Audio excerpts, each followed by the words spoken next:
One of the most sort of frustrating experiences I've had over the course of my career is the use of language like family to describe a business, because it implies a power dynamic, right? Then the boss is daddy, right? If I'm saying we're like a family here and I'm the boss, I'm saying I'm your dad now, right? And so that sets up a whole lot of other stuff, right? So one, a lot of us have families of origin, which are fraught. And so we have our own orientation towards family. The other thing is families in their best regards stick with each other through thick and thin. A business will not, right? Like, as much as I want to give people extra time off for, the example you gave, the extra 3 weeks, there may come a time when I can't do that. There may come a time when I can't keep them on payroll.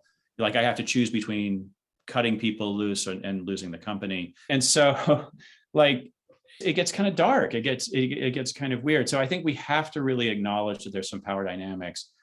And then the other thing we have to acknowledge is that there are some people in the world for whom power dynamics show up differently than for others. And what I mean is that I believe most people most of the time are very well intentioned and very communal and very communitarian and really want the best for each other and want to be part of a team. But there's this thing that I talk about a lot. Psychologists will call it the dark triad. The dark triad are sort of personality traits that problematic people display, right? So there's psychopathy, which is sort of a coldness or inability to feel emotion. There's Machiavellianism, which is the, sort of like being kind of cynical and using and trying to gain power for yourself. And then there's narcissism, which is kind of being very, very self-focused and very selfish.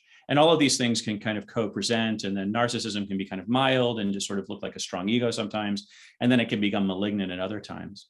One of the things that I've had to learn to do over the years, because unfortunately, people who display these states often find themselves in positions of power. So not only do we have a natural gravitation towards a power dynamic, but people in positions of power often don't care, they're cold, and they're in it for themselves. And sometimes they're very charming as well. Sometimes we don't notice, right? This is how cults start. We've seen this with Theranos, probably had this to a certain degree, as well as like WeWork, Enron, right? These sort of big business failures kind of have these problematic people in the heart of the organization. So one, I want to acknowledge that power is a thing. I want to acknowledge that I respond to power as all humans do, as empathic humans do.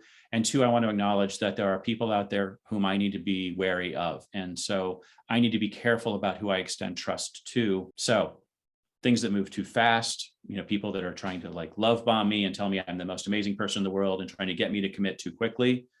Those people are probably trying to manipulate me in some way, right? So this is why we date before we get married, right? We have to like slow things down. I've been burnt by this many, many times because I feel like I'm a very trusting and very credulous person often. And I've had to learn to be frankly, a little more cynical and a little more careful, and to also develop a really good personal support network around me. And I'm speaking as kind of a person who is not the most powerful person in the room, right? That's the perspective I'm speaking from right now. Yes. I think that, which is most of us, most of the time.